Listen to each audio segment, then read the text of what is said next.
Hi, and welcome to the How to Talk to Non-Experts tip series. Let's take a look at tip number 4.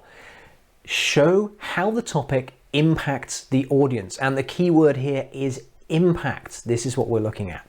Now, when you are talking to a non-expert audience, the key question, or one of the key questions you need to answer for them is, why does this matter to the audience? Now, the reason this is important is we pay attention to things that impact us. If something doesn't impact us, we don't really care that much. And when you start communicating to a non-expert audience, there's already a barrier. If they think, well, you're an expert and you might go into too much detail, and there's a whole bunch of reasons why they might not listen to you. So right at the start, if you focus on the impact, they're going to pay more attention. And if you don't do this, well, less impact means less important.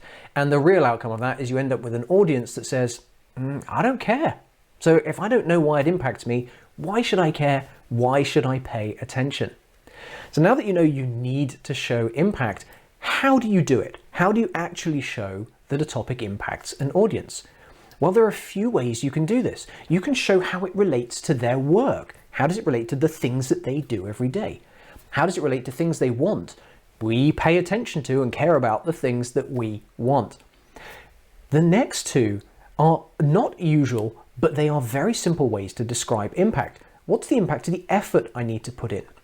If you tell me I need to put in more effort into something, I'm going to care more about that. I'm going to pay more attention. That impacts me. And likewise, an outcome that people care about, whether it's their goals, their objectives, a personal outcome, the use of something. If you can describe things in an outcome basis, people are going to pay attention and care.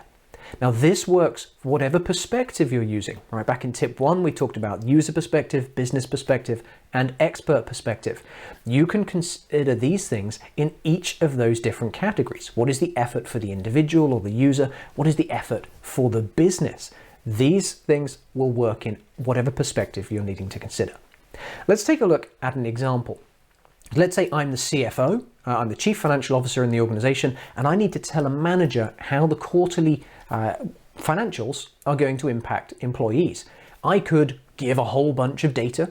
I could go into lots of detail about what happened in the last quarter, or I can focus on how it actually impacts employees.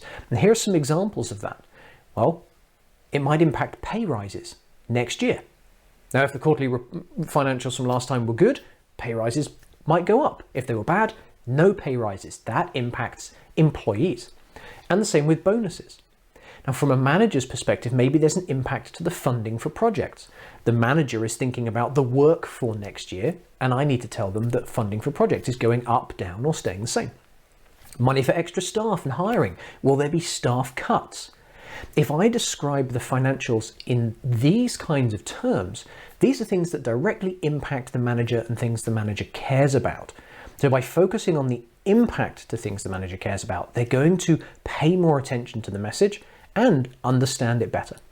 So when you are talking to non-experts, make sure you show how your topic impacts the audience.